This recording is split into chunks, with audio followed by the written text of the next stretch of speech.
Assalamualaikum warahmatullahi wabarakatuh. Salam tangguh, salam kemanusiaan. Perkenalkan, saya Roro. Di sini saya sebagai host. Nah, kali ini kita akan melakukan podcast FPRB Sampang, yaitu dengan tema seputar Destana dengan Cak Anam dan Mas Alvin. Nah, saya bacakan profilnya, yaitu Cak Anam ini tergabung dengan FPRB Jatim dan FPRB Mojokerto. Sebenarnya banyak sekali pengalaman-pengalaman yang dimiliki oleh Cak Anam ini, namun saya tanyakan hanya 2 saja. Dan Cak Alvin ini dari FPRB Jatim. Nah, gimana kabarnya Cak Anam dan Mas Alvin? Alhamdulillah kabar baik, Mbak. Nah, malam ini kan kita akan membahas seputar Destana nih. Nah, saya akan tanya-tanya seputar Destana. Destana ini apa sih sebenarnya? Sebelumnya kita perkenalan dulu nih Destana. Cak Anam, boleh dijawab. Destana itu kan kepanjangan dari Desa Tangguh Bencana. Desa Tangguh Bencana. Kenapa ada istilah itu? Karena begini, masyarakat yang tinggal di desa itu kan biasanya menjadi orang pertama yang akan menjadi korban. Korban bencana. Tentunya tergantung dengan seberapa dekat mereka dengan ancaman sumber ancamannya itu. Nah, orang yang bisa menolong, orang pertama kali yang bisa menolong korban bencana adalah ya mereka sendiri, ya warga desa itu sendiri, orang yang di sekitarnya itu. Iya, ya itulah kenapa pemerintah memprogramkan Destana itu, karena memang itu orang yang bisa menolong, orang pertama yang bisa menolong korban bencana ya mereka sendiri, orang-orang itu sendiri, bukan BPBD, bukan BNPB, bukan relawan, ya orang-orang mereka sendiri. Sehingga komunitas terkecil di wilayah kita adalah desa. Diciptakanlah sebuah sistem dinamakan Desa Tangguh Bencana. Nah, perlukah semua desa-desa itu dibentuk Destana? Kalau perlukah ya idealnya. Ya, harusnya idealnya perlu. Hanya saja kita juga perlu berpikir, kita lebih baik main prioritas. Berapa ribu desa di Indonesia, berapa ribu desa se-Jawa Timur. Untuk menciptakan sebuah desa menjadi desa tangguh bencana yang ideal itu juga butuh sumber daya yang tidak sedikit, sehingga kemampuan anggaran di BPBD barangkali juga masih kurang mencukupi. Belum lagi perangkat-perangkat untuk menciptakan desa tangguh bencana ini kan juga banyak, ada fasilitator ya dan lain sebagainya lah. Dalam proses pembentukan Destana ini apa saja sih kegiatan yang dilakukan? Ini yang paling pengalaman dengan Destana orang ini. Ayo Mas Alvin. Enggak gitu juga toh, Cak. Sebetulnya sampai lebih senior ya dibandingkan saya gitu. Oke, terkait dengan proses-proses kegiatan saat pembentukan Destana, Mbak ya. Kalau dalam proses pembentukan Destana itu sebetulnya banyak sekali nih apa saja yang perlu kita lakukan. Tentunya mulai dari koordinasi awal nih, memetakan kira-kira di Jawa Timur ini dari ribuan desa di daerah mana saja nih, lokasi mana saja yang memang termasuk desa atau kelurahan yang masuk kategori rawan bencana. Lah dari situ kita memetakan, lah dari sekian ribu ini tentunya kan nggak secara langsung kita membentuk desa tangguh bencana di wilayah tersebut, misalnya khususnya di Kabupaten Sampang sendiri. Seperti yang kita ketahui ini kan, di Sampang ini ada ratusan desa. Lah dari ratusan desa tersebut ada beberapa puluhan desa yang memang termasuk rawan bencana. Tentunya dengan minimnya anggaran juga, keterbatasan SDM juga, support dari pihak-pihak yang lainnya juga. Tentunya kita memprioritaskan desa mana dulu nih yang harus dibentuk untuk dijadikan desa tangguh bencana lah gitu. Di Jawa Timur sendiri ini ada 2.700-an desa yang masuk di kawasan kategori rawan bencana lah. Sementara ini dari Jawa Timur mulai dari dulu hingga detik ini kan masih 1.000 sekian nih. Masih banyak PR kita untuk membangun atau membentuk desa tangguh bencana di desa-desa yang ada di Jawa Timur gitu. Lah ini nyambung juga nih dengan programnya yang diselenggarakan oleh LPPI NU kerjasama dengan Siap Siaga. Lah itu yang dilakukan pada tahun ini gitu untuk mengurangi resiko-resiko yang ditimbulkan atau yang dampak dari bencana yang terjadi di Jawa Timur sendiri gitu. Kebetulan Sampang salah satunya yang dapat program itu gitu. Kegiatannya apa aja Mas yang yang dilakukan di Sampang ini? Berbicara terkait dengan kegiatan, proses dari koordinasi awal, pemetaan, penentuan lokasi mana saja lah, setelah fix wilayah mana saja yang akan dibentuk lah, kita melakukan sosialisasi awal nih terkait dengan program Desa Tangguh Bencana yang melibatkan dari semua pihak, baik dari perangkat desa atau pemerintah desa, tokoh masyarakat, tokoh pemuda, intinya dari elemen-elemen yang ada di wilayah desa setempat gitu. Nantinya kita melakukan kajian risiko, intinya masyarakat itu melakukan kajian secara mandiri nih, yang selama ini dilakukan oleh perguruan tinggi, oleh pemerintah lah. Saat pembentukan Destana tersebut, masyarakat terlibat secara langsung untuk melakukan kajian, termasuk penyusunan dokumen rencana penanggulangan bencana. Di situ masyarakat bisa mengusulkan kira-kira kebutuhan apa saja nih untuk menanggulangi bencana yang terjadi di wilayah tersebut gitu. Setelah itu membangun sistem peringatan dini, membangun rencana evakuasi sampai rencana kontingensinya, sehingga masyarakat lebih paham nanti sebelum, saat, dan pasca terjadinya bencana tersebut mereka harus ngapain. Lah itu sekilas proses terkait dengan pembentukan Destana. Oh, berarti Destana ini mengajak masyarakat nih apa aja yang diperlukan ketika akan ada bencana atau kayak gitu. Iya betul, tapi intinya membangun kesadaran masyarakat sendiri untuk mengurangi risiko bencana yang ada di wilayah sekitarnya gitu. Nah, pertanyaan selanjutnya nih, kan Destana ini sangat penting ya, karena desa-desa itu pasti memiliki risiko bencana yang berbeda-beda nih. Nah, iya. Kenapa sih pembentukan Destana ini terkesan tidak dilirik para pihak, padahal kan penting? Iya. Kalau berbicara itu tidak dilirik atau gimananya, sebetulnya ada juga sih dari banyak pihak sebetulnya yang melirik, namun lagi-lagi kembali pada minimnya anggaran tersebut gitu, dan mungkin kurangnya pemahaman dari pihak-pihak terkait tersebut terkait dengan pentingnya Destana tersebut. Sebetulnya kalau desa tersebut atau kelurahan sudah dibentuk sebagai desa tangguh bencana, pastinya kan banyak sekali manfaatnya gitu.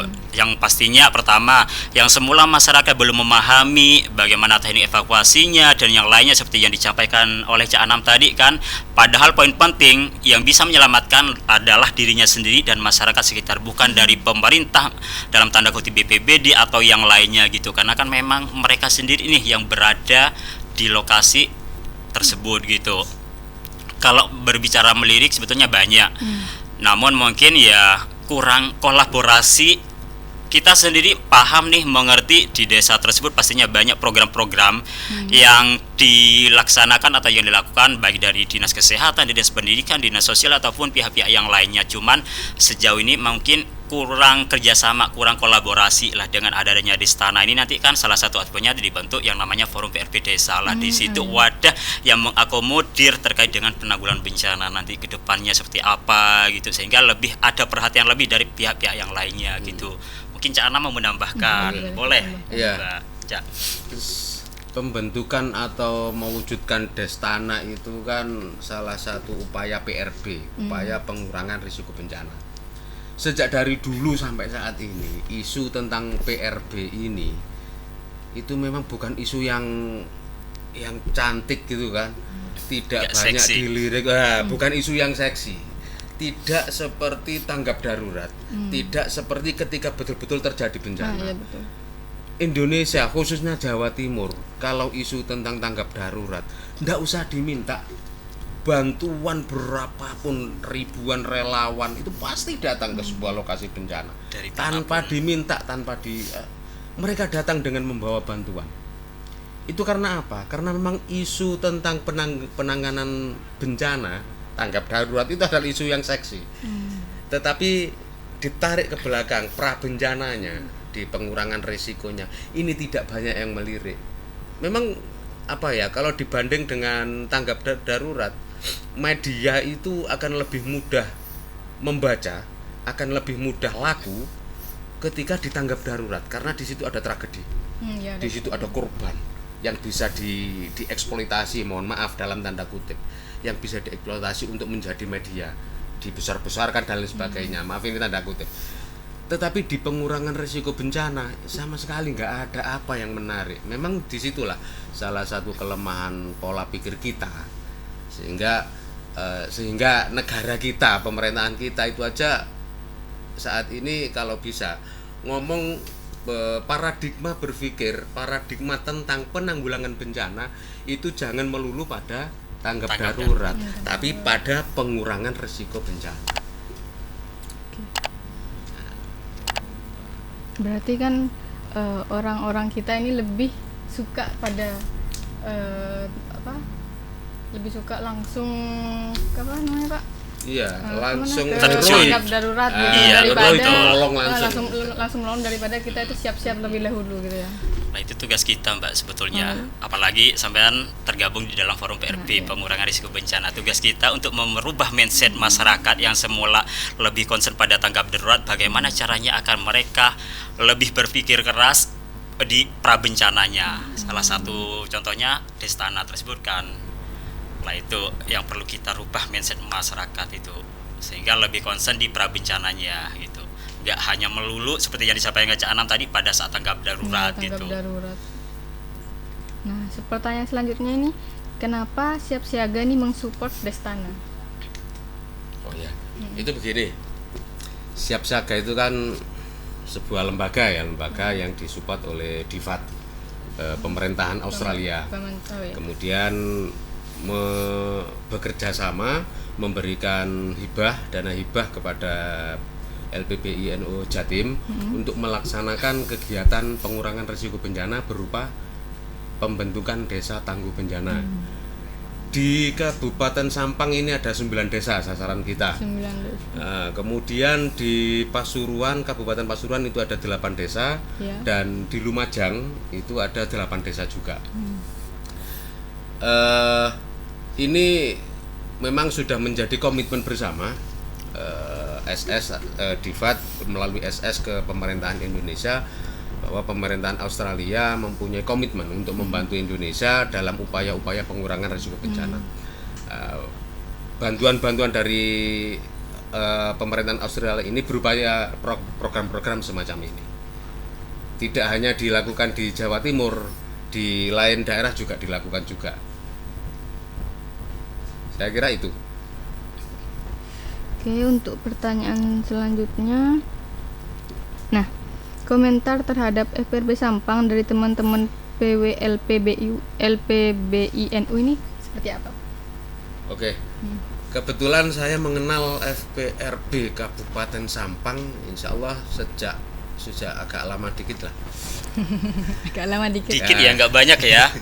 Ya, ketika teman-teman FPRB Jatim menggelar jambore FPRB yang pertama, waktu itu saya sebagai tuan rumah, lokasinya aja sih. Nah, di itu juga hadir sedemikian banyak, bahkan sampai kalau tidak salah mendapatkan sebuah penghargaan di situ. Kemudian di jambore FPRB yang kedua kemarin di Batu juga hadir juga. Kemudian kegiatan-kegiatan di media sosialnya juga sangat bagus sekali, termasuk podcastnya itu. Kalau tidak salah, satu-satunya fasilitas podcast yang semacam ini hanya dimiliki oleh FPRB Sampang. Luar biasa. Luar biasanya buat ini Sampang gitu. Sangat-sangat bagus sekali dan layak dicontoh, layak dijadikan referensi bagi kawan-kawan yang aktif di penanggulangan bencana khususnya di PRB. Saya kira layak dijadikan guru untuk FPRB Sampang bagi FPRB Kabupaten Mojokerto, FPRB Kabupaten yang lain juga. Saya cengin. Mantap. 2 jempol. Nah, kan Mubes ini akan diadakan di Sampang nih. Yang keempat FPRB Jatim ya. FPRB Jatim. Nah, itu gimana sih tanggapan dari Cak Anam dan Mas Alvin tentang Mubes yang akan dilaksanakan di Sampang ini? Wah, terkait dengan Mubes nih, waduh, gimana ya? Kalau Panitia ini. Kenapa? Panitia kan. Oh, saya panitia, saya belum tahu juga sih nggak masuk panitia apa enggak gitu. Saya ngertinya kalau dilaksanakan Mubes keempat itu dilaksanakan di Kabupaten Sampang sendiri. Saya sendiri sebagai warga Sampang pastinya sangat mengapresiasi, luar biasa nih, suatu kebanggaan sendiri nih Mubes Forum PRB Jawa Timur dilaksanakan di Kabupaten Sampang sendiri. Tentunya teman-teman Forum PRB Sampang merasa bahagia atau jadi tuan rumah. Harapan kami begitu, bukan menjadi beban nih. Justru kan dengan adanya Mubes kan pastinya kan bisa menambah relasi gitu. Lah, sedikit bocoran juga ya kenapa dilaksanakan di Sampang terkait dengan musyawarah besar Forum PRB Jawa Timur yang keempat ini ya, salah satunya karena kan itu atas usulan dari Bapak Direktur kalau tidak salah ya, Pak Direktur Kesiapsiagaan BNPB yang kita kenal sebagai Pak Papang gitu kan. Tentunya kan itu berkaitan dengan beberapa kegiatan juga yang dilaksanakan di Sampang lah. Sementara kan roman-romannya FPRB Sampang akan mengundang seluruh relawan yang ada di Kabupaten Sampang, apalagi dari desa-desa atau forum PRB desa yang sudah terbentuk destananya gitu. Lah ini kan apalagi berbarengan dengan Mubes, suatu hal yang atau kegiatan yang luar biasa nih bagi saya pribadi kalau menilai terkait dengan itu kan, pastinya bagaimana meriahnya nanti. Nah dari situ kan kita bisa sharing-sharing terkait dengan pengurangan risiko. Sementara ini kan di Sampang sendiri saya melihat secara langsung dan pernah mengikuti beberapa kali kegiatan yang dilaksanakan oleh teman-teman Forum PRB Sampang.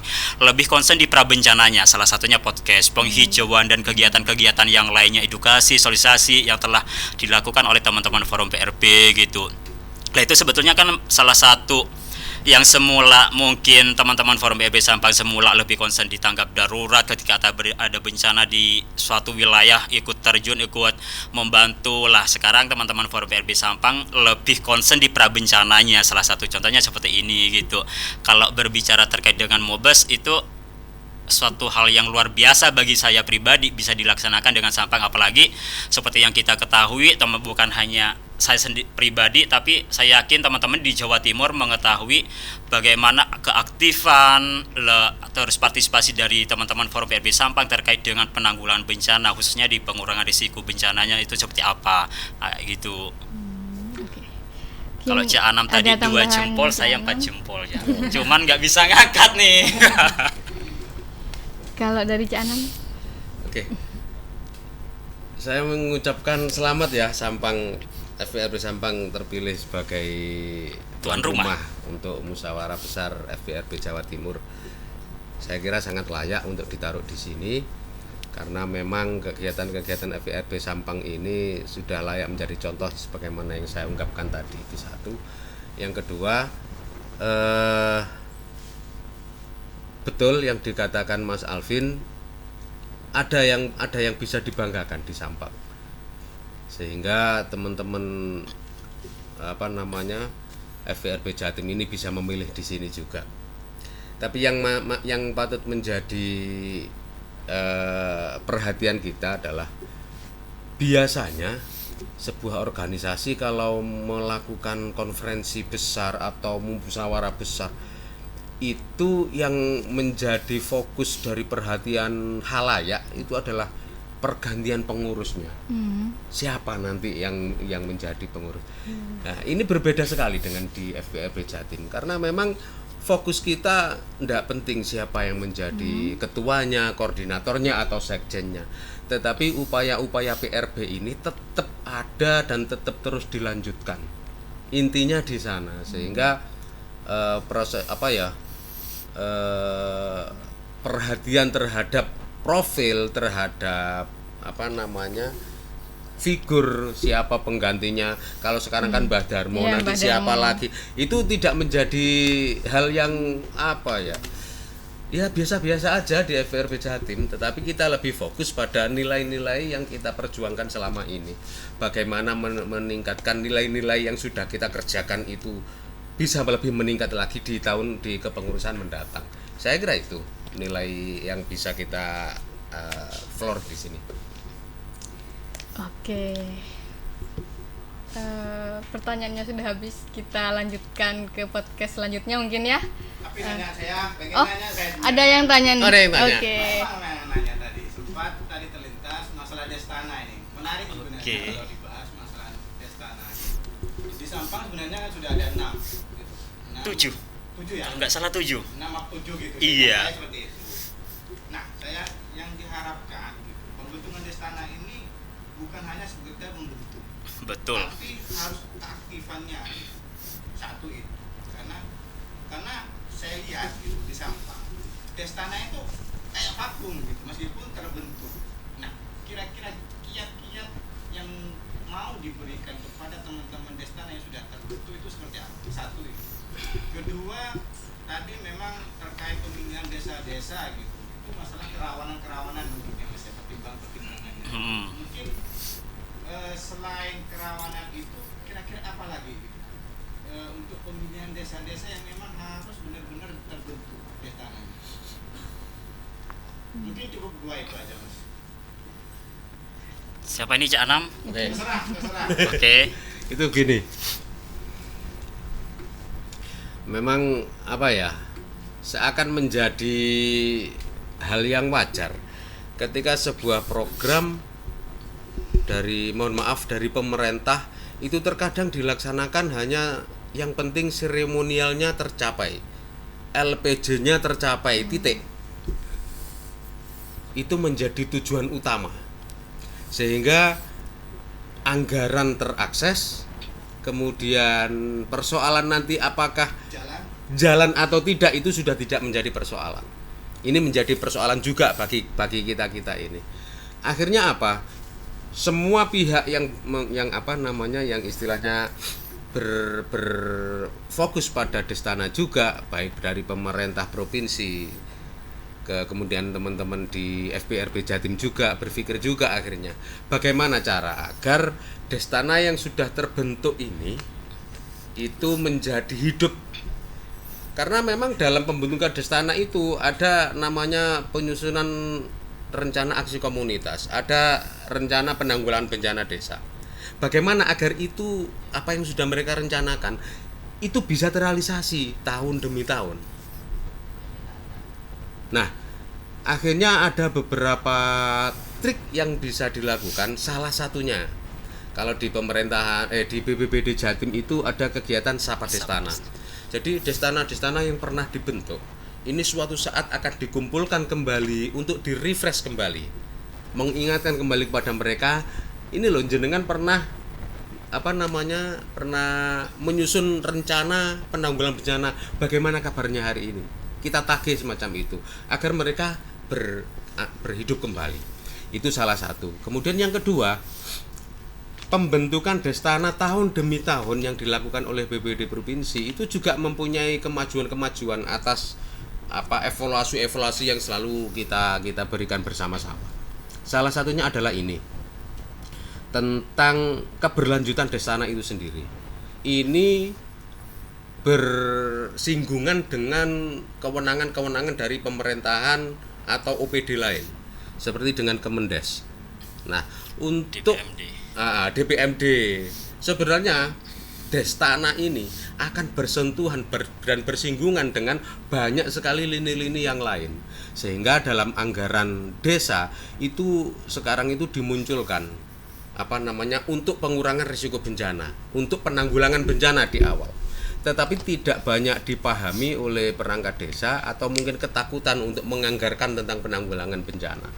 Nah, untuk kali ini itu malah kalau yang kita lakukan bersama, yang LPBI Jatim melakukan bersama SS ini, itu bahkan Destananya ini langsung diintegrasikan dengan perencanaan pembangunan desa.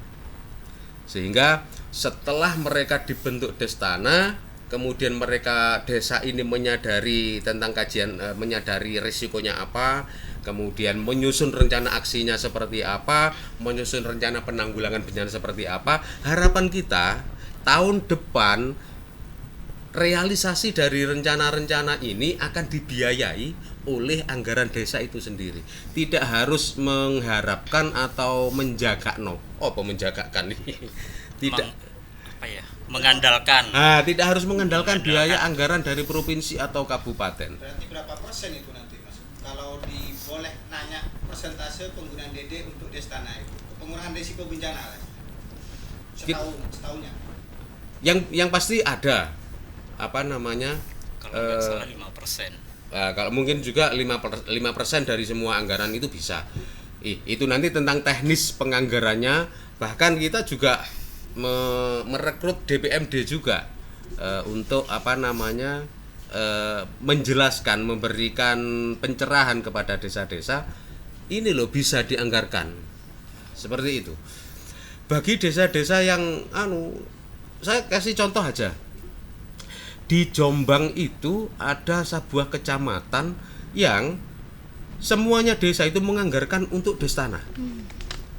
Kemudian mereka menyatu menjadi satu, membentuk Destana bersama-sama. Meskipun dalam pembentukan Destananya ini tidak melihat apa sih Destana itu, versinya BNPB. Tidak melihat itu. Yang penting mereka mempunyai keinginan agar desanya tangguh bencana, dan itu melalui anggaran mereka sendiri. Ini yang terbaik. Melalui dana desa. Melalui dana desa. Berarti sudah terbangun kesadarannya nih. Iya, gitu. Lah harapan kita ke depan, desa-desa di Sampang, dimanapun, kalau memang betul-betul ancaman bencana itu mereka sadari, upaya pengurangan risiko bencana mereka akan menganggarkan dari anggaran desanya. Saya kira itu, karena memang ancaman bencana itu kan rumusnya kan cuma 3 untuk menghindari risiko itu. Yang pertama, sumber ancamannya dijauhkan. Kemudian yang kedua, warga masyarakat dijauhkan dari sumber ancaman. Dan 2 hal ini sangat sulit, sangat berat dilakukan. Maka alternatifnya yang ketiga, hidup bersama ancaman. Dan hidup bersama ancaman kita bisa mengurangi risikonya. Kalau kemungkinan risikonya itu ada yang meninggal, apa carane, bagaimana caranya ini tidak ada yang meninggal. Ya, contoh kasarannya seperti itu. Sedikit nambahin Cak Anam terkait dengan pelibatan dari Kemendes atau DPMD ya. Kebetulan kan kemarin minggu lalu di Sampang sendiri itu mulai workshop awal terkait dengan PKD. PKD itu penilaian ketangguhan desa yang mengawali terkait dengan pembentukan desa tangguh bencana nanti kedepannya seperti apa. Lah kebetulan waktu PKD awal tersebut di Sampang itu juga hadir dari perwakilan dari Dinas Pemberdayaan Masyarakat Kabupaten Sampang. Lah di situ memang ada pertanyaan-pertanyaan terkait dengan kedepannya seperti apa. Apakah ada nanti kedepannya forum yang mewadahi atau organisasi yang mengakomodir terkait dengan kegiatan-kegiatan penanggulangan bencana. Lah kebetulan itu menjadi salah satu output atau indikator di Destana sendiri gitu. Lah kemarin kami juga sudah menyampaikan bahwasannya untuk penanggulangan bencana itu bukan tugas dari pemerintah pusat atau provinsi saja, tapi juga ini ada keterlibatan dari pemerintah desa maupun pemerintah daerah setempat gitu. Itu melalui dana desa. Lah di dana desa tersebut kan sudah ada nih.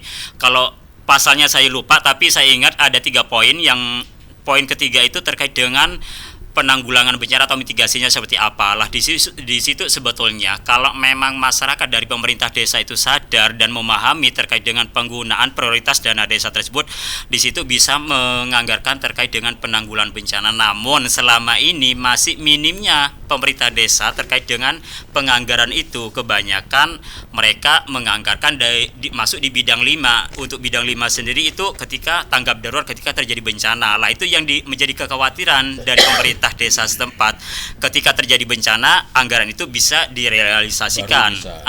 Ketika tidak terjadi bencana, otomatis kan menjadi silva. Lah di situ kekhawatiran, daripada menjadi silva, mending nggak usah menganggarkan. Padahal kegiatan-kegiatan pengurangan risiko bencana itu bisa masuk di bidang lainnya. Salah satu contohnya di bidang 3 misalnya terkait dengan pemberdayaan. Lah ini kan semacam Destana ini kegiatan pelatihan, sosialisasi kan masuk di bidang 3 sebetulnya. Lah di situ perlu kita mengedukasi, mensosialisasikan kegiatan-kegiatan terkait dengan pengurangan risiko bencana. Dan ini menjadi tugas kita bersama, apalagi kita tergabung di dalam forum PRB untuk merubah mindset, memberikan pemahaman kepada masyarakat secara luas. Kayak gitu. Oke, terima kasih Mas. Terakhir boleh ya?